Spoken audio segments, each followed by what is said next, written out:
دنیا سارمانی لاړه دنیا سارمانی لاړه چې فانی وه فانی لاړه. د بنو سره تړاو لرونکي د پښتو ژبې بزرګ شاعر ادیب غازي سیال د 80 کلونو په عمر کې د تل د پاره د دې نړۍ نه سترګې پټې کړې. غازي سیال د 1300 کلونو راهیسې د صحت د کمزورتیا په وجه باندې د بېلابېلو ناروغیو سره مخامخ و چې 13 ورځې د ژوند د کلي سره خدای پاماني وکړه او د پښتونخوا ادبي محفلونه یې د تل د پاره نیمګړي پرېښودل. نوموړي پښتو ژبه ته تر 1400 پورې کتابونه ورکړي دي چې 9 پکې د نظم او 9 پکې د نثر دي. نوموړي د فلم او رادیو د پاره هم بشمیره مشهورې سندرې لیکلې دي او دغسې سندرغاړي به ډېر کم وي چې د سیال صاحب شاعري یې نه وي زمزمه کړې. غازي سیال په خپل ژوند کې یو شمېر بهراني ادبي سفرونه هم کړي دي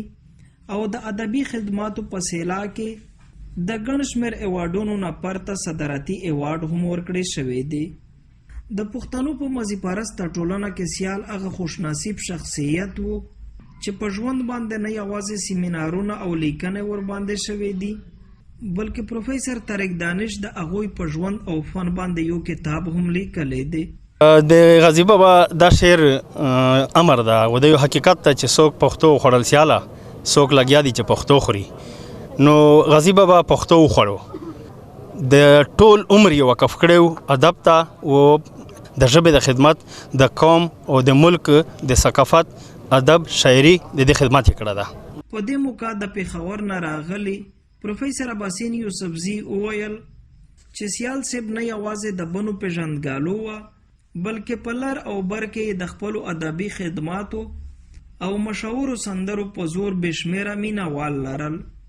زه خو بنو د غازي سیال په وجه پیژنم، د بنو د حسن نه، د بنو د پښتونولۍ نه، د بنو د غیرت نه، د بنو د مینې نه خو زه د غازي سیال د شاعرۍ په وجه خبرېږم. نو داسې یو شاعر چې هغه ټول عمر د خپلې سیمې، د خپل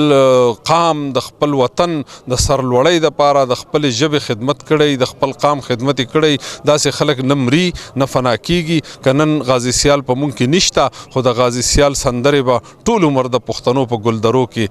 مونږ اورو او مونږ به خوندونه مخلو او مونږ له به د خپل قام او د ولس سره د مینې سبق هم راکوي. نوموړی څو ورځې وړاندې پېښور لیډي ریډینګ روغتون کې هم د درملنې دپاره بستر کړی شوی و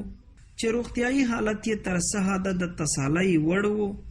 ولې 13 ورځ مازدیګر یې د دې نړۍ نه د تل دپاره سترګې پټې کړې